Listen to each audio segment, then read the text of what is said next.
Friends, first हमने एक long question पढ़ा है। अब हम दूसरा लॉन्ग क्वेश्चन पढ़ेंगे। फर्स्ट ऑफ ऑल अपने बुक्स ओपन कर लें, पेज नंबर खोलें 14 and point number 3, write a note on nucleus of a cell.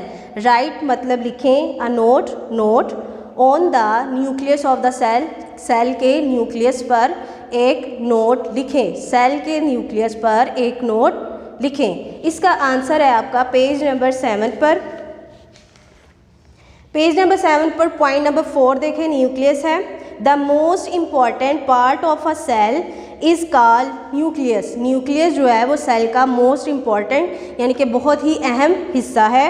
It control all the activities of cell. ये सेल की तमाम सरगर्मियों को कंट्रोल करता है। देयरफॉर ताहम a nucleus is the control centre of the cell. इसलिए न्यूक्लियस जो है वो कंट्रोल सेंटर है किसी भी सेल का।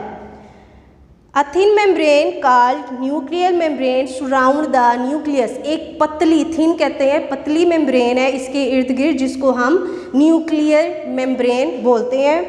मैनी थ्रेड लाइक स्ट्रक्चर्स, बहुत सारे धागानुमा स्ट्रक्चर्स हैं, कॉल्ड क्रोमोसोम्स, उनको हम क्रोमोसोम्स कहते हैं, are present in the nucleus, वो मौजूद होते हैं न्यूक्लियस के अंदर। यहाँ तक ये आपने क्वेश्चन कर लेना। अब अगर मैं इसको पहले भी मैंने आपको डिस्क्राइब किया है, लेकिन मैं दोबारा एक दफ़ा बता देती हूँ। सबसे पहले हमारे पास ये है जी न्यूक्लियस। इसमें ये जो धागानुमा स्ट्रक्चर्स हैं इनको हम बोलेंगे क्रोमोसोम्स। उसके अलावा इसकी जो बाहर वाली तह है थिन यानी कि पतली जो तह है उसको हम बोलेंगे सेल मेम्ब्रेन। ठीक है, जो कि इसको प्रोटेक्ट कर रही होती है। उसके अलावा न्यूक्लियस जो है, न्यूक्लियस में जो क्रोमोसोम्स हैं हर सेल के मखसूस क्रोमोसोम्स होते हैं, यानी कि उनकी तादाद फिक्स होती है। जैसे कि ह्यूमन सेल में क्रोमोसोम की तादाद 46 होती है, ना इससे ज़्यादा होती है ना ही इससे कम होती है। चलिए जी अपना नेक्स्ट क्वेश्चन हम देख लेते हैं। नेक्स्ट क्वेश्चन है आपका फोर्थ वाला, थर्ड क्वेश्चन है, right about shoot system of a plant. Plant के शूट सिस्टम के बारे में लिखें। इसका आंसर जो है वो पेज नंबर 11 पर लास्ट पॉइंट है, shoot system.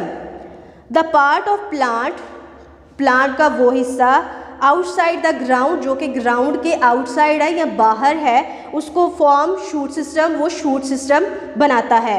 It consist of, ये मुश्तमिल होता है मेन स्टेम, उसके तने पर, लीव्स, ब्रांचेस एंड फ्लावर्स, उसके पत्तों, उसकी शाखों और उसके फूलों पर। Shoot system performs many functions. Shoot system बहुत सारे फंक्शंस को परफॉर्म करता है, such as movement of water, पानी की मूवमेंट यानी कि पानी की हरकत, फूड मेकिंग, खुराक का बनाना, एंड प्रोड्यूसिंग सीड्स और बीजों का बनाना एक्सेट्रा।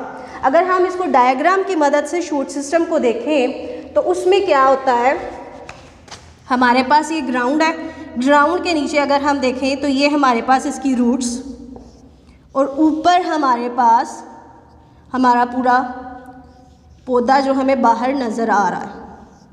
यानी कि किसी भी पौधे का वो हिस्सा जो ग्राउंड से ऊपर है उसको हम उसका शूट सिस्टम कहते हैं। अब इस शूट सिस्टम में हमारे पास होते हैं लीव्स, और लीव्स के बारे में हमने पढ़ा है कि लीव्स वो जगह है जहाँ पर जो प्लांट्स हैं वो अपनी खुराक जो है वो तैयार कर रहे होते हैं।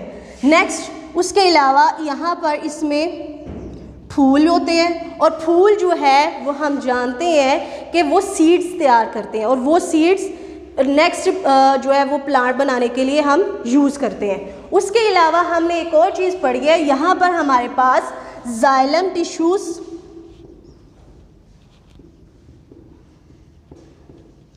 एंड फिलोएम टिश्यूज़ होते हैं।